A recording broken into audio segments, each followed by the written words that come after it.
Hi everyone, welcome to good reviews channel. நாம் இன்னைக்கு பார்க்க போகிறது once upon a time in Jamaligudda என்கிற கன்னடம் படத்தோட ரிவ்யூ தான் பார்க்க போகிறோம். இந்த படம் தமிழ் டப்பிங்கில் யூடியூப்பில் அவைலபிளாக இருக்குது. இந்த படத்தோட கதை என்னன்னா, படத்தோட ஹீரோ ஜெயிலில் கைதியாக இருக்காரு. இவரை கொலை பண்ணுறதுக்காக ஒருத்தர் ஜெயிலுக்குள்ளே வராரு. பட் அவரும் இவரும் ஒரு கட்டத்தில் ஃப்ரெண்ட்ஸ் ஆகிருந்தாங்க. இவங்க ரெண்டு பேரும் சேர்ந்து ஜெயில இருந்து தப்பிச்சு போக பிளான் பண்றாங்க. இவங்க பிளான் பண்ண மாதிரியே ஜெயில இருந்து தப்பிச்சிருந்தாங்க. இவங்க தப்பிச்சு ஒரு கார்ல போயிட்டு இருக்கும் போது எதிர்பாராத விதமா ஒரு சின்ன பொண்ணும் இவங்க கூட சேர்ந்து டிராவல் பண்ணக்கூடிய சூழ்நிலை ஏற்படுது. இந்த மாதிரி சமயத்துல போலீஸ் ஒரு பக்கம் இவங்கள தேடிட்டு இருக்கு, இன்னொரு பக்கம் அந்த பொண்ணோட பேரண்ட்ஸும் அந்த பொண்ணை தேடிட்டு இருக்காங்க.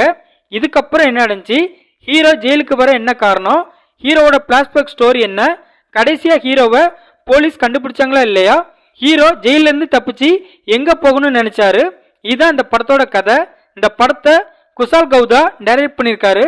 இந்த படத்துல பாலி தனஞ்சயா, அதிதி பிரபுதேவா, பிரணயா ராவ், யாஸ் செட்டி, பிரகாஷ் இன்னும் பலர் இந்த படத்துல நடிச்சிருக்காங்க. இந்த படத்தோட பிளஸ், படத்துல ஹீரோவும் அந்த சின்ன பொண்ணும் டிராவல் பண்ற சீன்லாம் சுவாரஸ்யமா இருக்கு. ஹீரோ ரொம்ப இன்னசென்டா அவரோட ரோலை நீட்டா பண்ணிருக்காரு. அந்த சின்ன பொண்ணும் குழந்தைத்தனமா சூப்பரா நடிச்சிருக்காங்க. படத்துல நடிச்ச எல்லாருமே நல்லா நடிச்சிருக்காங்க. படத்துல ஹீரோவோட பிளாஷ்பேக் ஸ்டோரி சூப்பரா இருக்கு. அதுலயும் அவரோட லவ் போர்ஷன் இன்ட்ரெஸ்டிங்கா இருக்கு. படத்துல உள்ள எமோஷனல் சீன்ஸ்லாம் நம்மளை நல்லா கனெக்ட் பண்ண வைக்குது. அதுலயும் கிளைமேக்ஸ்ல உள்ள சீன் ரொம்ப எமோஷனலா இருக்கு. சினிமாட்டோகிராஃபில ஒவ்வொரு லொகேஷனையும் காட்சிப்படுத்திய விதம் சூப்பரா இருக்கு. அதுலயும் ஹீரோயினோட வீடு இருக்கிற ஏரியாலாம் ரொம்ப அழகா இருக்கு. தமிழ் டப்பிங் நல்லா பண்ணிருக்காங்க. படத்தோட மியூசிக் படத்துக்கு ஏத்த மாதிரி இருக்கு.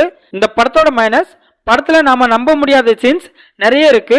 அதுல குறிப்பா சொன்னா, ஹீரோ கார்ல வந்துட்டு இருக்கும் போது ஒருத்தருக்கு லிப்ட் கொடுத்திருப்பாரு.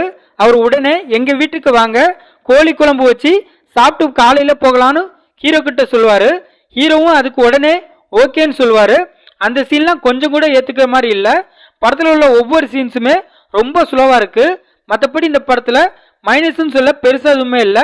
மொத்தத்தில் இந்த படத்தை பார்க்கலாமா கேட்டா, ஒரு டீசெண்டான அட்வென்ச்சர் டிராமா மூவி பார்க்கணும்னு நினைக்கிறவங்க இந்த படத்தை பார்க்கலாம்.